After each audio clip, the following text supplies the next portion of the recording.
बबीता बहुत गरीब लड़की थी। पिता के देहांत के बाद छोटे भाई और माँ की जिम्मेदारी उसके नाजुक कंधों पर आ गई थी। लेकिन एक दिन अचानक बबीता की किस्मत बदल गई और वो जादुई मेहंदी वाली लड़की बन गई। भोलानाथ के देहांत के बाद सुनीता फूट फूट कर रो रही थी। बबीता ने अपनी माँ को ढांढस बंधाते हुए कहा, मत रो माँ, पिताजी का जाना हम सब के लिए बहुत दुखद है, लेकिन अगर तुम ही इस तरह टूट जाओगी तो मेरे छोटे भाई धीरू का क्या होगा? वो अभी बहुत छोटा है, उसे कौन संभालेगा? बबीता बेटी, हमारे घर में एक तेरे पिता ही कमाने वाले थे, अब वो भी हमें छोड़कर चले गए। हमारे घर का खर्चा कैसे चलेगा? धीरू की पढ़ाई भी छूट गई। तुम चिंता मत करो माँ, मैं कोई ना कोई काम करके पैसे कमाऊंगी जिससे हमारा गुजारा चल जाएगा। मैं धीरू को भी पढ़ाऊंगी। बबीता लोगों के घरों में काम मांगने जाने लगी। एक घर में एक बूढ़ी औरत अकेली रहती थी। बबीता को उसके घर में काम मिल गया। बेटी, तुम्हें मेरे घर का सारा काम करना होगा, जैसे खाना बनाना, बर्तन धोना, सफाई करना, बाजार से सामान लाना और बगीचे में लगे पौधों की देखभाल करना। इस काम के लिए मैं तुम्हें 5,000 रुपए दूंगी। जी ठीक है, मैं आपका सारा काम कर दूंगी। बबीता दूसरे दिन से बूढ़ी औरत के घर का सारा काम करने लगी। बबीता ने देखा कि उस बूढ़ी औरत के घर में बहुत बड़ा बगीचा था, जिसमें तरह तरह के पौधे लगे हुए थे। उसमें से एक पौधा मेहंदी का था। बबीता को पेड़ पौधों से बहुत लगाव था। वो सभी पौधों का बहुत ख्याल रखती और उन्हें समय समय पर पानी देती। एक दिन की बात है, बूढ़ी औरत की तबीयत बहुत खराब हो गई। अम्मा, आपकी तबीयत बहुत खराब है, मैं आपको डॉक्टर के पास ले चलती हूँ। नहीं बिटिया, उसकी कोई जरूरत नहीं है। क्यों अम्मा? मेरे बगीचे में एक मेहंदी का पौधा है, तो उस पौधे से थोड़े से मेहंदी के पत्ते तोड़ कर ले आ। बबीता बगीचे में जाकर मेहंदी के पत्ते तोड़ कर ले आती है। ये लो अम्मा, मैं मेहंदी के पत्ते ले आई, क्या इसे पीसना होगा? नहीं बिटिया। बूढ़ी औरत ने मेहंदी के पत्तों पर अपना हाथ फिराया और पत्ते अपने आप पिसकर पेस्ट बन गए। ये कैसा चमत्कार है अम्मा? ये जादुई मेहंदी का पौधा है। इस मेहंदी को मेरे दोनों हाथों में लगा दे, मेरी तबीयत ठीक हो जाएगी। बबीता ने ऐसा ही किया। थोड़ी देर के बाद बूढ़ी औरत की तबीयत ठीक हो गई। अम्मा, ये मेहंदी का पौधा क्या कोई और जादू भी कर सकता है? हाँ, इस पौधे के पत्तों को पीसने की जरूरत नहीं पड़ती। इनके ऊपर हाथ फेरने से ये अपने आप पिस जाते हैं। उसके बाद ये मेहंदी जिस किसी बीमार औरत के हाथ में लगाई जाए, उसकी बीमारी ठीक हो जाती है। इस मेहंदी को ब्याता औरतों के हाथ पर लगाने से उनका सुहाग दीर्घायु हो जाता है और उनके पतियों पर आने वाली हर मुसीबत टल जाती है। अम्मा, ये तो चमत्कारी मेहंदी का पेड़ है। क्या मेहंदी का ये पौधा आप मुझे देंगी? आपके घर का सारा काम करने के बाद मेरे पास थोड़ा समय बच जाता है। उस समय मैं ये जादुई मेहंदी औरतों के हाथों में लगाऊंगी और थोड़े पैसे कमा लूंगी। मना मत करना अम्मा, मेरे घर में पैसों की बहुत तंगी है। मैं अपने छोटे भाई को पढ़ाना चाहती हूँ, लेकिन पैसे न होने के कारण उसे पढ़ा नहीं पा रही हूँ। ठीक है, मेहंदी का ये पौधा मेरे बगीचे में ही रहेगा, लेकिन तू इसके पत्ते तोड़ कर ले जाना। ये सुनकर बबीता बहुत खुश हो जाती है। काम खत्म करके जब वो घर जाने लगती है तो मेहंदी के पौधे से ढेर सारे पत्ते तोड़ कर ले जाती है। घर जाकर बबीता ने जैसे ही पत्तों पर हाथ फेरा, वे अपने आप पीसकर पेस्ट बन गए। बबीता मेहंदी के पेस्ट को एक कूप में भर लेती है और गली मोहल्ले में घूम घूम कर आवाज लगाने लगती है, मेहंदी लगवा लो, डिजाइनर मेहंदी लगवा लो, जादुई मेहंदी लगवा लो। रीना आओ, मीना आओ, चाची आओ, काकी आओ, जादुई मेहंदी लगवाओ। ए मेहंदी वाली। जी मैडम जी। तेरे मेहंदी में क्या जादू है?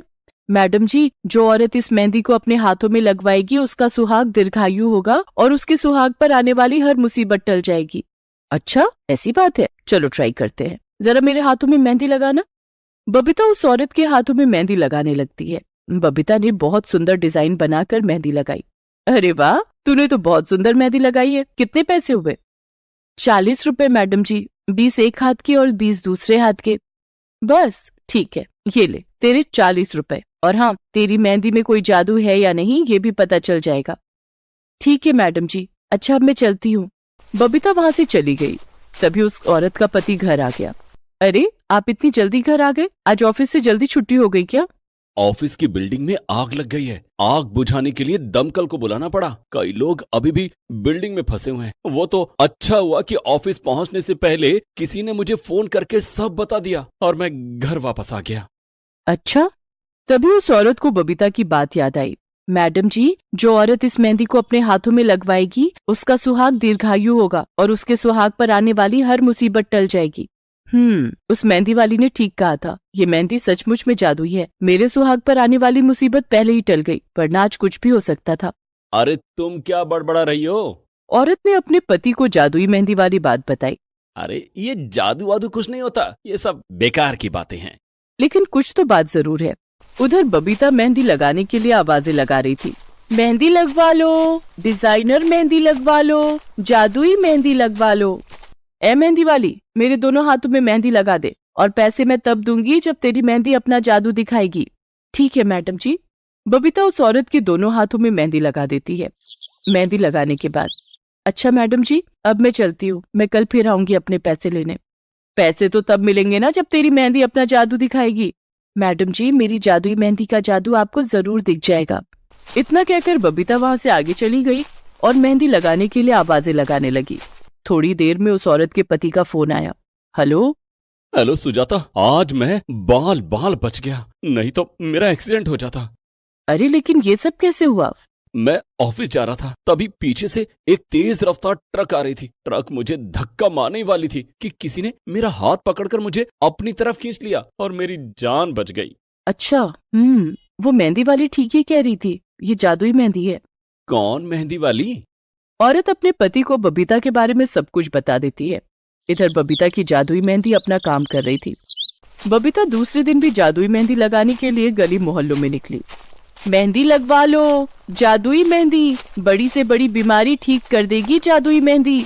तभी बबीता को उस औरत ने आवाज लगाया जिसने उसे मेहंदी लगाने के पैसे नहीं दिए थे। ए मेहंदी वाली। जी मैडम जी। ये ले तेरे पैसे, तूने सही कहा था तेरी मेहंदी जादुई है। कल तेरी जादुई मेहंदी के कारण मेरे पति की जान बच गई। मेरी तरफ से कुछ और पैसे रख ले। धन्यवाद मैडम जी। तभी मोहल्ले की और औरतें भी बबीता को मेहंदी लगाने के लिए बुलाने लगी। ए मेहंदी वाली, जरा इधर आना। जी मेम साहब, मेरी सास को पिछले 5 दिन से बुखार है, उनका बुखार नहीं उतर रहा। क्या तेरी मेहंदी से बड़ी बीमारी ठीक हो जाती है? जी मेम साहब, मैं अभी अम्मा जी के हाथों में मेहंदी लगा देती हूँ। बबीता ने उस औरत की सास के दोनों हाथों में मेहंदी लगा दी और कुछ ही देर के बाद उसका बुखार उतर गया। अरे वाह, तेरे हाथों में तो जादू है। ये ले, मेरी तरफ से 200 रुपए। डॉक्टर के पीछे हम इससे ज्यादा पैसे खर्च कर चुके हैं, लेकिन कोई आराम नहीं मिला। तेरी जादुई मेहंदी के कारण मेरी माँ जैसी सास की तबीयत ठीक हो गई है। धन्यवाद मैडम जी। अब पूरे शहर में बबीता और उसकी जादुई मेहंदी की चर्चा होने लगी थी। लोग उसे अपने घर बुलाकर मेहंदी लगवाते और उसे ज्यादा पैसे देते। इधर बबीता अपनी मालकिन के घर भी काम करती और बचे हुए समय में औरतों के हाथों में जादुई मेहंदी लगाती। औरतों ने उसे जादुई मेहंदी वाली लड़की के नाम से बुलाना शुरू कर दिया था। इसी तरह से धीरे धीरे दिन बीत रहे थे। जादुई मेहंदी के कारण बबीता की अच्छी कमाई होने लगी थी। उसने अपने छोटे भाई धीरू का नाम स्कूल में लिखवा दिया था। घर की आर्थिक हालत भी सुधरने लगी थी। तभी एक दिन अचानक बबीता की मालकिन का देहांत हो गया। माँ, मालकिन तो रही नहीं, अब मैं कहाँ काम करूंगी? सिर्फ मेहंदी लगाकर तो गुजारा नहीं हो सकेगा, मुझे फिर से दूसरों के घरों में काम मांगने जाना पड़ेगा। बबीता बेटी, अब तुझे किसी के घर पर काम करने की क्या जरूरत है? मालकिन के घर से वो जादुई मेहंदी का पौधा हमारे घर ले आ और यहीं लगा दे। मेरी मान तो तू अब सारा ध्यान मेहंदी लगाने के काम पर लगा। ठीक है माँ। बबीता ऐसा ही करती है। वो अपनी मालकिन के घर से जादुई मेहंदी का पौधा अपने घर ले आती है और अब फुल टाइम मेहंदी लगाने का काम करने लगती है। उसकी जादुई मेहंदी के कारण दूर दूर से औरतें उससे मेहंदी लगवाने आती। धीरे धीरे बबीता का मेहंदी लगाने का काम बहुत अच्छा चल पड़ा और उसकी अच्छी कमाई होने लगी। बबीता ने कुछ पैसे इकट्ठे करके एक मेहंदी पार्लर खोल लिया। अब शहर की बड़ी बड़ी शादियों में उसे दुल्हन को मेहंदी लगाने के लिए बुलाया जाने लगा। फोन पर, बबीता, कल मेरी बेटी की शादी है। मैं चाहती हूँ कि तुम उसके हाथों में जादुई मेहंदी लगा दो, जिससे उसका सुहाग दीर्घायु हो और सुरक्षित रहे। मैं तुम्हें पैसों में तोल दूंगी। ठीक है मैडम जी, मैं आज शाम को आपके घर आकर आपकी बेटी के हाथों में मेहंदी लगा दूंगी। इस तरह बबीता अपनी जादुई मेहंदी के कारण खूब चर्चित हो गई और ढेर सारा पैसा कमाने लगी। अब बबीता ने अपने और अपने परिवार के लिए एक बड़ा सा घर खरीद लिया और धीरू का एडमिशन शहर के सबसे बड़े स्कूल में करवा दिया। बेटी, धन्य है वो बूढ़ी अम्मा जिनके कारण तुझे जादुई मेहंदी का पौधा मिला और हमारी गरीबी दूर हो गई। हाँ माँ, आज मैं जो कुछ भी हूँ उनकी वजह से ही हूँ।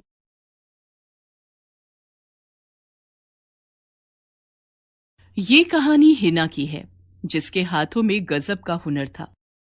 बचपन से ही हिना को मेहंदी लगाने का बड़ा शौक था। बिना कहीं से सीखे वो मेहंदी के बहुत ही सुंदर डिजाइन बनाती थी। लेकिन उसके घर के हालात अच्छे नहीं थे। हिना जब सिर्फ 2 साल की थी, उसके अब्बा इस दुनिया से रुखसत हो गए थे। तब से उसकी अम्मी सबीना ही सब कुछ संभाल रही थी। हिना, मुझे काम के लिए देर हो रही है, तो तू ऐसा करना, घर के जो भी काम बचे हैं तू निपटा लेना, ठीक है? ठीक है अम्मी, मैं सब कर लूंगी, लेकिन आप काम से लौटते हुए बिरजू अंकल की दुकान से मेहंदी लेती आना, याद से ले आना, भूलना मत। हाँ हाँ ठीक है, चल मैं चलती हूँ, तू सारे काम कर लेना ठीक से। हिना की माँ सबीना लोगों के घरों में काम करके अपना और हिना का खर्च उठा रही थी। वो हिना को स्कूल भेजना चाहती थी, लेकिन स्कूल में एडमिशन के लिए और पैसों की जरूरत थी। सबीना 3 घरों में साफ सफाई और बर्तन धोने का काम कर रही थी और फिलहाल उसकी कमाई से सिर्फ खाने और पहनने का ही जुगाड़ हो पा रहा था। सबीना हर रोज काम निपटाने के बाद नया काम ढूंढने निकल जाती, लेकिन हर रोज मायूसी ही हाथ लग रही थी। अम्मी, आज बड़ी देर हो गई आपको, फिर से काम ढूंढने दूर निकल गई थी क्या? हाँ, कई जगह पूछा लेकिन कहीं बात नहीं बनी। अम्मी, और कितना काम करोगी? 3 घर तो पहले से ही हैं, इससे ज्यादा करोगी तो बीमार पड़ जाओगी। मेरी बात मान लो ना आप, मुझे सोनाली भाभी के ब्यूटी पार्लर से काम सिखवा दो, फिर देखना मैं अपना खुद का पार्लर खोलूंगी और खूब सारे पैसे कमाऊंगी। फिर आपको कहीं भी काम करने की जरूरत नहीं पड़ेगी। वैसे अम्मी, मेरी मेहंदी कहाँ है? खरीदी तो थी ना? नहीं खरीदी और ना ही खरीदूंगी, क्योंकि मेरे पास पैसे नहीं है तेरे शौक पूरे करने के लिए। और एक बात साफ साफ सुन ले हिना, ये पार्लर वार्लर का काम नहीं सिखवा पाऊंगी मैं तुझे। किसी तरह थोड़ी और कमाई बढ़ जाए तो सबसे पहले स्कूल भेजना है तुझे। इतना कहकर सबीना रसोई में चली जाती है। हिना अपने घर के हालात जानती थी और अच्छे से समझती भी थी। वो भी अपनी अम्मी की मदद करना चाहती थी, इसीलिए पार्लर का काम सीखना चाहती थी। लेकिन सबीना को ये सब फालतू लगता था। ऐसे ही दिन बीतते गए, ना सबीना को और काम मिला और ना ही हिना स्कूल जा सकी। फिर एक दिन, अरे वाह हिना, ये डिजाइन तो पार्लर वाली भी नहीं लगा पाई थी और तुमने बिल्कुल जैसे का तैसा बना दिया। हाँ भाभी, आपने जिस दिन ये डिजाइन दिखाया था उसी दिन से इसकी तैयारी कर रही थी। सच में बहुत ही सुंदर मेहंदी लगाई है। अब एक काम करो, ये मेरा पर्स रखा है, जरा खोलो तो इसे। हाँ भाभी, क्या चाहिए पर्स में से? वो 50 रुपए है ना, उन्हें निकालो। हाँ ये लीजिए, अब क्या करना है? इन्हें तुम रख लो। अरे नहीं नहीं भाभी, इसकी जरूरत नहीं है। मैंने कभी आपसे पैसे मांगे हैं क्या? मुझे तो मेहंदी लगाने का शौक है, बस इसीलिए लगाती हूँ। हाँ जानती हूँ, और इसीलिए ये पैसे दे रही हूँ ताकि तुम अपने शौक को अपनी कमाई का जरिया बनाओ। तुम्हें पता है, सोनाली भाभी के पार्लर में एक हाथ का 100 रुपए लेते हैं और मेहंदी भी अच्छी नहीं लगाते। तुम उन्हें कड़ी टक्कर दे सकती हो। लेकिन सुषमा भाभी, मेरे पास कोई क्यों आएगा? मेरा तो पार्लर भी नहीं है और मैंने कहीं से मेहंदी लगाना सीखा भी तो नहीं है। तो क्या हुआ, तुम्हारा काम सबको खींच कर लाएगा। देखो, शादियों का सीजन आने वाला है। मैं अपनी सारी सहेलियों को तुम्हारे बारे में बताऊंगी। उन्हें तुम्हारा काम अच्छा लगा तो वो औरों को बताएंगी। ये तो बहुत अच्छा रहेगा भाभी, मेरा शौक भी पूरा होगा और मैं अम्मी की मदद भी कर पाऊंगी। हिना के पास अगले ही दिन 2 औरतें मेहंदी लगवाने के लिए आ गईं। उन्हें सुषमा ने ही हिना के पास भेजा था। हिना पूरी मेहनत से उन दोनों के हाथों पर बहुत ही सुंदर मेहंदी लगाती है, जिसे देखकर वो दोनों बहुत ही खुश हो जाती हैं। इस तरह धीरे धीरे हिना के पास काफी औरतें और लड़कियां मेहंदी लगवाने उसके घर आने लगी और हिना घर बैठे बैठे कमाने लगी। अरे हिना, ये राशन कौन लेकर आया? मैं लाई अम्मी, मेहंदी लगाकर मेरे पास पैसे हो गए थे, उन्हीं से लेकर आई हूँ। हिना की बात सुनकर सबीना की आंखों में आंसू आ जाते हैं। वो हिना का सिर सहलाकर अपने काम में लग जाती है।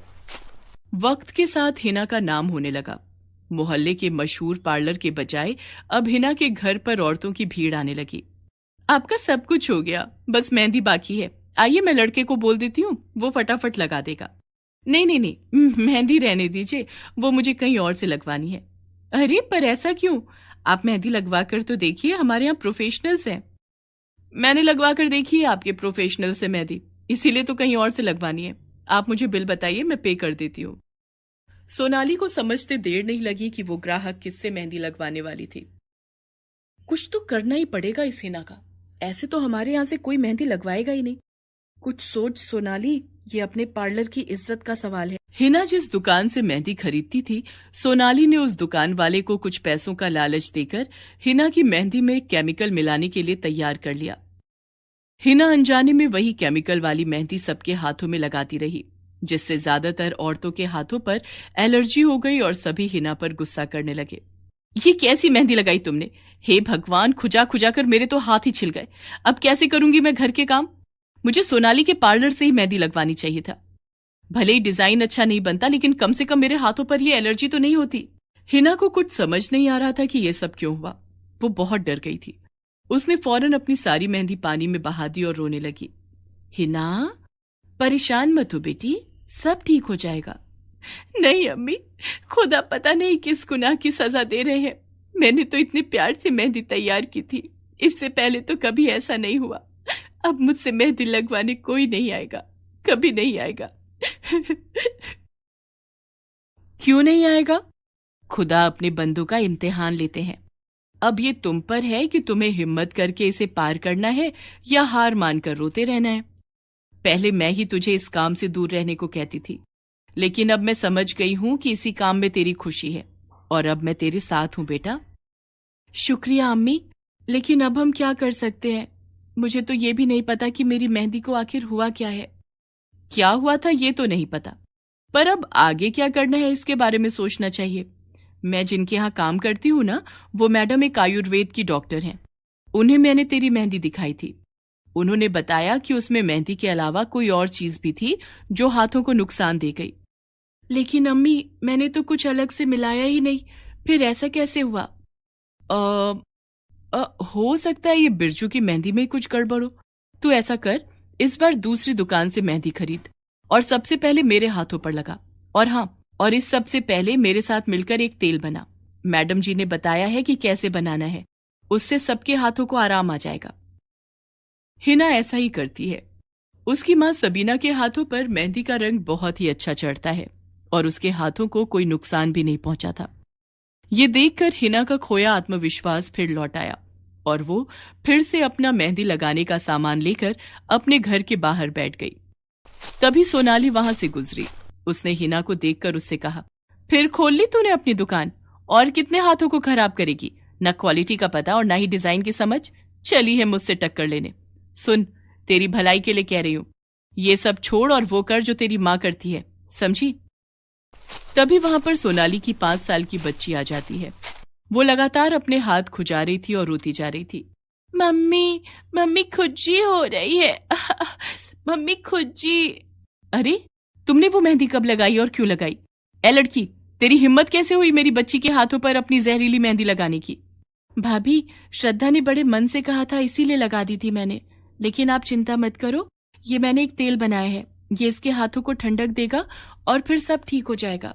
इतना कहकर हिना सोनाली की बेटी के हाथों पर वो तेल मल देती है, जिससे उसके हाथ कुछ ही देर में बिल्कुल ठीक हो जाते हैं। वाह, मेरे हाथ तो बिल्कुल ठीक हो गए। मम्मा देखो ना, दीदी ने कितनी अच्छी मेहंदी लगाई है। दीदी, आज मेरे पैरों पर भी लगा दोगी प्लीज? ये सब देखकर सोनाली हैरान थी। वो जानती थी कि उसकी बच्ची के हाथों पर एलर्जी की जिम्मेदार हिना नहीं बल्कि वो खुद थी। वो ये सब करके भी हिना को मेहंदी लगाने से नहीं रोक पाई, क्योंकि हिना ने एक एक करके सभी के हाथ अपने तेल से ठीक कर दिए थे। सोनाली शर्मिंदा थी। उसने हिना के सामने हाथ जोड़ते हुए कहा, हिना, मुझे माफ कर दो। तुम्हारी मेहंदी में केमिकल मैंने ही मिलवाया था। मुझसे गलती हो गई, बहुत बड़ी गलती हो गई। कोई बात नहीं भाभी, लेकिन इतना जरूर कहूंगी कि आपको टक्कर देने का मैंने कभी नहीं सोचा, बल्कि मैं तो हमेशा से आपसे सीखना चाहती थी। तो तुम मेरे पास आई क्यों नहीं? वो भाभी, अम्मी के पास पैसे नहीं थे तो बस इसीलिए। क्या हुआ अगर पैसे नहीं थे? तुम्हारे पास जो हुनर है वो पैसों से कहीं ज्यादा कीमती है। तुम आज से ही मेरे पार्लर में आना शुरू करो और मेरे लिए काम करो। तुम सबको मेहंदी लगाना और मैं तुम्हें उसके पैसे तो दूंगी ही, साथ ही पार्लर का बाकी काम भी सिखाऊंगी, वो भी बिना पैसों के। जो सोनाली पहले हिना के लिए मुश्किल खड़ी कर रही थी, अब उसने एक ही पल में हिना की सबसे बड़ी ख्वाहिश पूरी कर दी थी। सोनाली और हिना दोनों खुश थे, क्योंकि वो दोनों ही अब एक दूसरे की मदद करने जा रहे थे।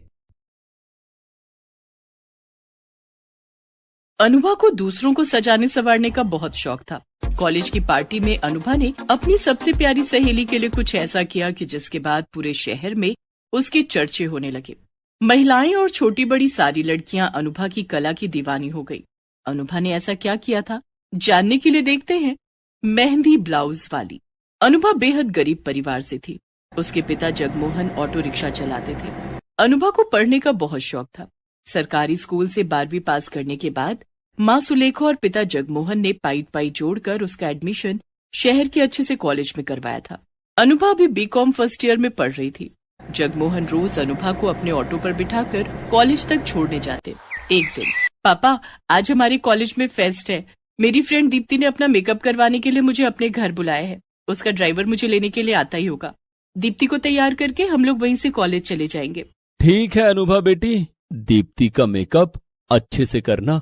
अच्छा अब मैं चलता हूँ। अनुभा की माँ, मुझे मेरा लंच तो दे दो। अभी लाई जी। सुलेखा ने खाने का डिब्बा जगमोहन को दे दिया। जगमोहन अपने ऑटो पर बैठकर निकल गया। थोड़ी देर में दीप्ति का ड्राइवर गाड़ी लेकर अनुभा के घर पहुंचा।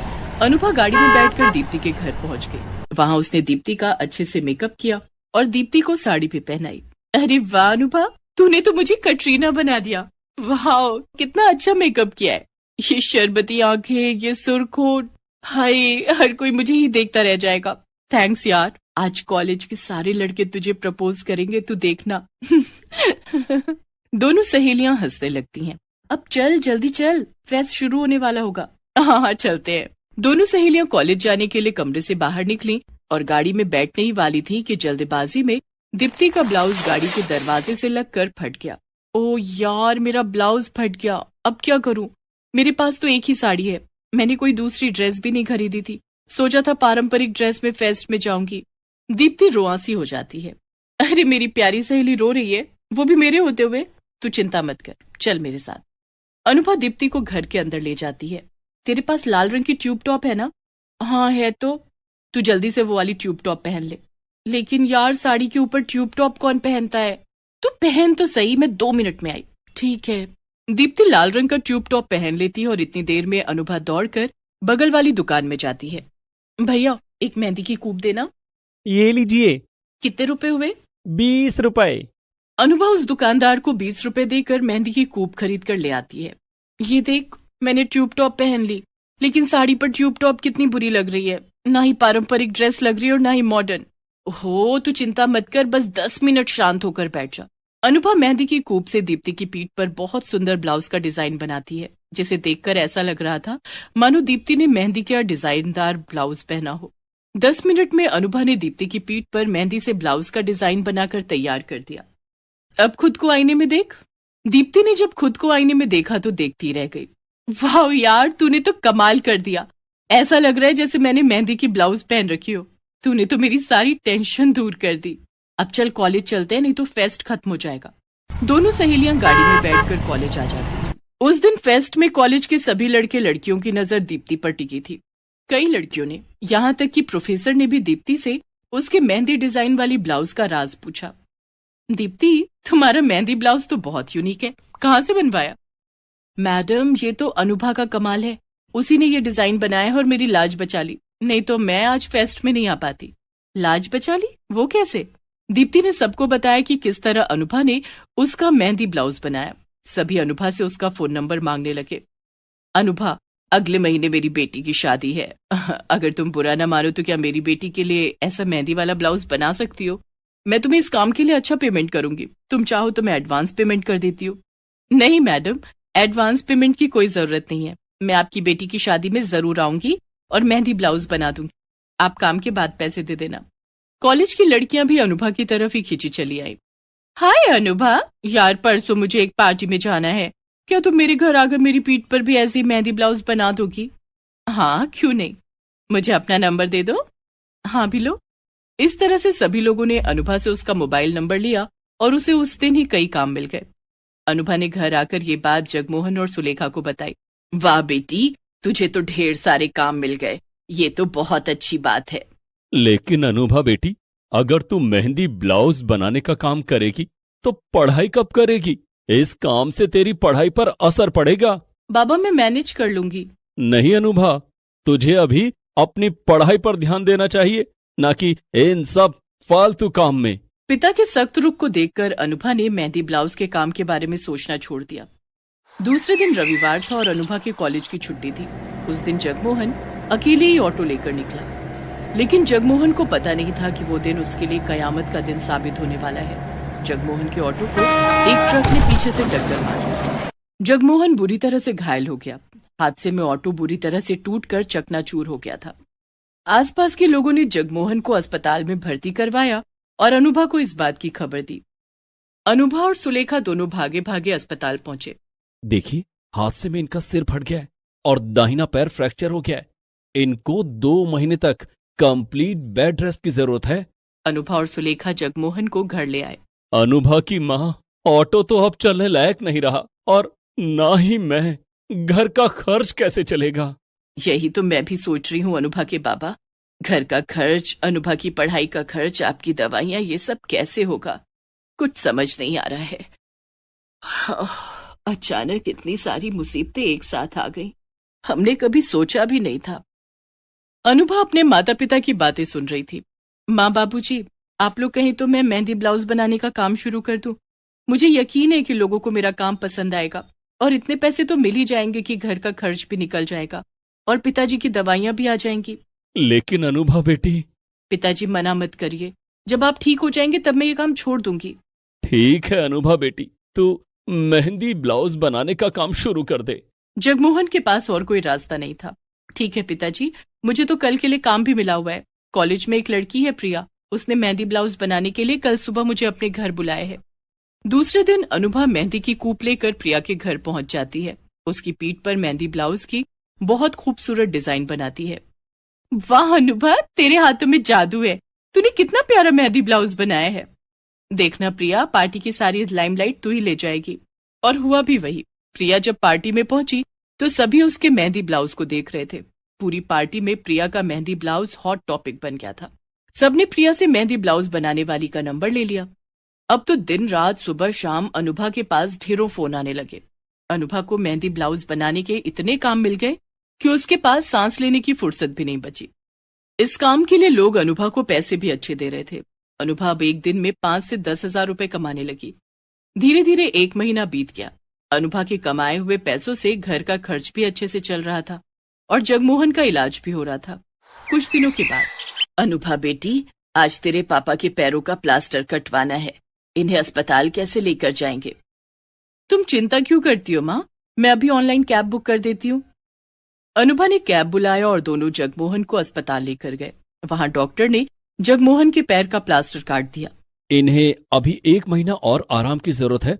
इन्हें धीरे धीरे वॉकर से चलने में मदद करनी होगी। ठीक है डॉक्टर साहब। अनुभा और सुलेखा दोनों जगमोहन को घर ले आए। अनुभा बेटी, मेरी वजह से तुझे पढ़ाई छोड़कर मेहंदी ब्लाउज बनाने का काम करना पड़ रहा है।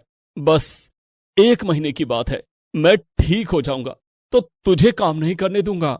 लेकिन ठीक होकर आप क्या करेंगे? ऑटो तो चलने की हालत में नहीं है। हमें दूसरा ऑटो खरीदना होगा। इतने पैसे कहाँ से आएंगे? माँ बाबूजी, बस 1 महीने की बात है। 1 महीने के बाद सब ठीक हो जाएगा।